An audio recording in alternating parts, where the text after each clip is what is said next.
Hi, it's Keith from the Evangelical Free Church, Stony Stratford, and we're continuing our series of short talks in the Gospel of Luke. And today we come to Luke chapter 17, verses 1 to 10. I had a friend who was quite good at telling a story and embellishing it. And sometimes he could do that in quite funny ways. For example, he was once talking about a time when he was out with a dog and they came across a much larger dog. And his way of describing it was like this: its head was bigger than me.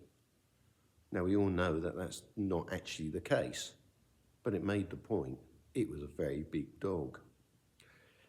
Jesus sometimes teaches in a way that seems very strange to us, but it's a way that the rabbis used to teach in the ancient Near East.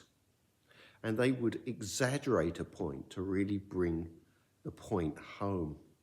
And that's very much what we have here. Jesus is speaking to his disciples about three things: sin, faith, and duty.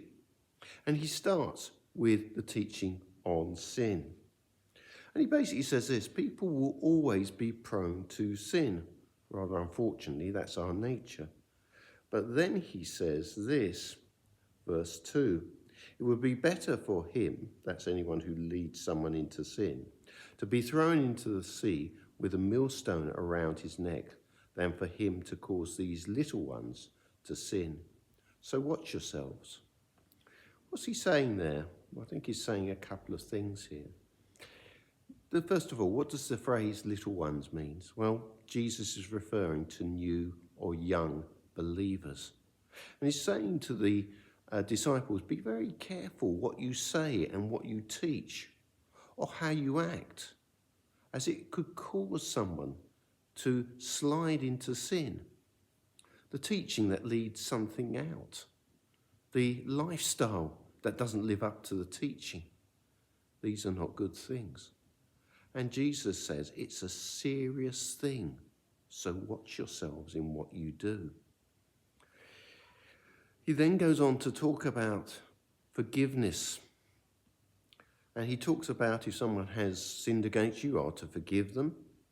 And it says even if they sin against you 7 times, but they repent, you forgive them. There's a very interesting variation on this, which may have been at another time, which comes in Matthew 18, verse 22, where he talks about not forgiving someone 7 times, but 77. That's probably a play on Jewish belief. In Jewish belief, the number 7 represented perfection. And so maybe there's a little play there on that. You forgive people an infinite number of times. Secondly, faith.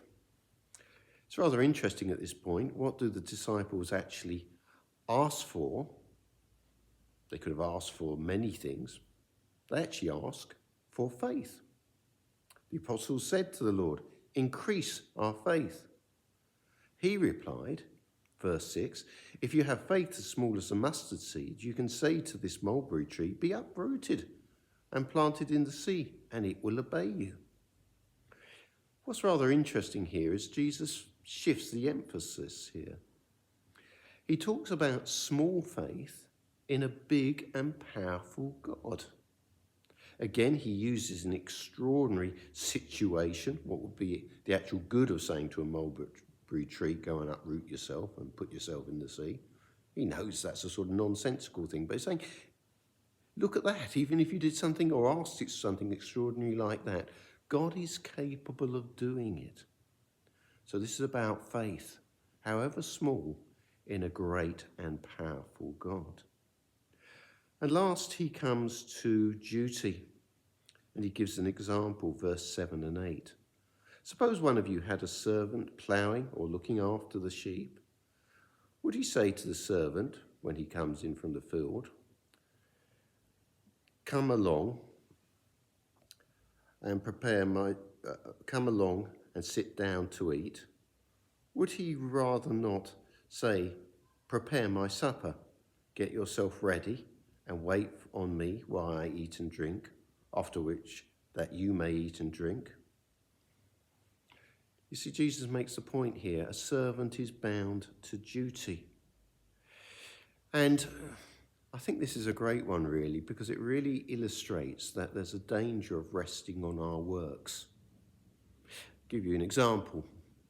We could go to church.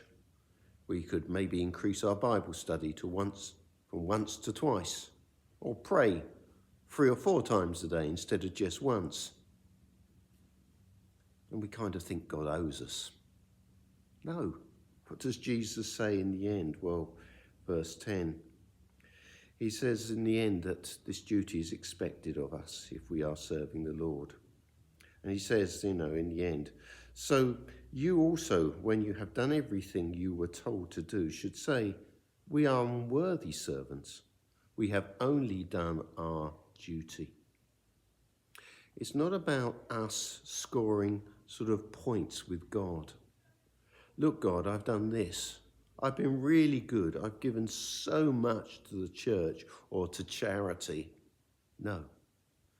It's all about our duty to God. This is illustrated very wonderfully in Paul's letter to the Ephesian church, and this is chapter 2 and verses 8 and 9. For it is by grace you have been saved through faith. And this is not from yourselves, it is a gift of God. Not by works, so that no one can boast. I find that fascinating. We have been saved by grace through faith, and it makes the point, even faith is gifted by God. In the end, yes, we should try and strive to live by God's law. But in the end, it's not works that save us. It's God's grace. Thank you so much for listening.